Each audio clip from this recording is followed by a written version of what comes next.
खबरें जो आपको सीधे जोड़ती हैं हमसे, जिनका आपकी जिंदगी पर होता है सीधा असर। खबरों की वही तस्वीर, बिना बदले बिना डरे, जज्बा सच का लिए, सच दिखाते हैं। दिल्ली में डबल इंजन की सरकार आ रही, आम आदमी पार्टी जा रही। शेखावत केंद्रीय संस्कृति एवं पर्यटन मंत्री ने दिल्ली विधानसभा चुनाव को लेकर की भविष्यवाणी। डोटासरा पर कसा तहमनज, गमछा घुमाने से न तो सीटें जीती जाती हैं, नई आरसीपी बनती है जोधपुर। 5 फरवरी केंद्रीय संस्कृति एवं पर्यटन मंत्री गजेंद्र सिंह शेखावत ने दिल्ली विधानसभा चुनावों को लेकर बड़ी भविष्यवाणी की। शेखावत ने कहा कि दिल्ली में भाजपा की पूर्ण बहुमत की सरकार बनाने जा रही है। दिल्ली में डबल इंजन की सरकार आ रही है और आम आदमी पार्टी जा रही है। कांग्रेस प्रदेश अध्यक्ष गोविंद सिंह डोटासरा पर तहमनज कसते हुए शेखावत ने कहा कि गमछा घुमाने से न तो सीटें जीती जाती हैं, न सरकार बनती है और नई आरसीपी बनती है। बुधवार को गृह जनपद पहुंचे शेखावत ने एयरपोर्ट पर मीडिया से बातचीत की। उन्होंने कहा कि दिल्ली में 10 साल की अमावस की रात समाप्त होने वाली है। उसका आज आखिरी और निर्णायक दिन है। मैं पूरी जिम्मेदारी से कह रहा हूं, जैसे मैंने हरियाणा और महाराष्ट्र चुनाव से पहले यहीं खड़े होकर कहा था।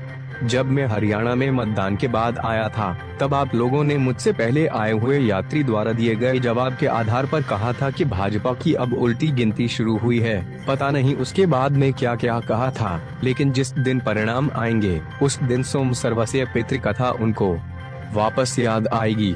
शेखावत ने कहा कि अब देश की जनता ने झूठ नैरेटिव गढ़ने वालों को जान लिया है। अशोक गहलोत की एक टिप्पणी से जुड़े सवाल पर शेखावत ने कहा कि भारत और भारतवासी जब भी किसी विषय पर गर्व करते हैं, तब इस तरह के संदेह के बादल खड़े कर अशोभनीय और अनावश्यक टिप्पणी की जाती है। उनके लिए अपने राजनीतिक लाभ और महत्वाकांक्षा की पूर्ति के लिए टिप्पणी करना कोई नया विषय नहीं है। शेखावत ने कहा कि भारत जिस गति के साथ प्रगति कर रहा है, आने वाले समय में जिस तरह से कीर्तिमान रचे जाएंगे, वो खिसियानी बिल्ली खंभा नोचे जैसी टिप्पणी करते रहेंगे। टूरिज्म को मिलेगा बड़ा बूस्ट, टूरिज्म का बजट बढ़ने के सवाल पर केंद्रीय मंत्री ने कहा कि भारत में टूरिज्म की संभावनाएं बड़ी हैं। भारत को दुनिया की तीसरी बड़ी अर्थव्यवस्था और विकसित भारत बनाने में टूरिज्म बड़ी भूमिका का निर्वहन करेगा। अभी फॉर्मल इकोनॉमी में टूरिज्म का योगदान 5.6% है। फॉर्मल इकोनॉमी में अगर मैं इनफॉर्मल टूरिज्म को जोड़ता हूं तो वो 10% तक होता है।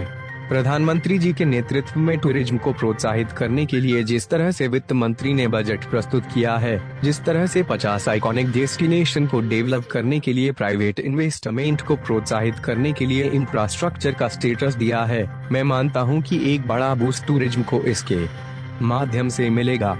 मध्यम वर्ग को मिली सौगात। शेखावत ने कहा कि जिस तरह से बजट में 12 लाख की इनकम को टैक्स फ्री किया है, हम सब लोग सैलरी क्लास लोग हैं, हमको 12.75 लाख तक इनकम पर कोई टैक्स नहीं देना पड़ेगा। यह मध्यम वर्ग के लिए बड़ी सौगात है।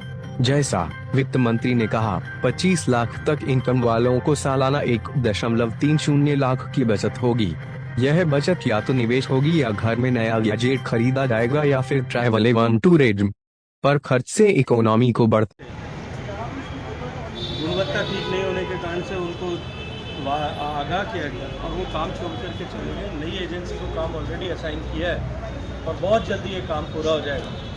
जोधपुर की बहुप्रतीक्षित एलिवेटेड रोड का भी टेंडर प्रोसीजर चल रहा है। टेंडर प्रोसीजर कंप्लीट होते ही यहाँ पर माननीय नितिन गडकरी जी स्वयं आकर के यहाँ शिलान्यास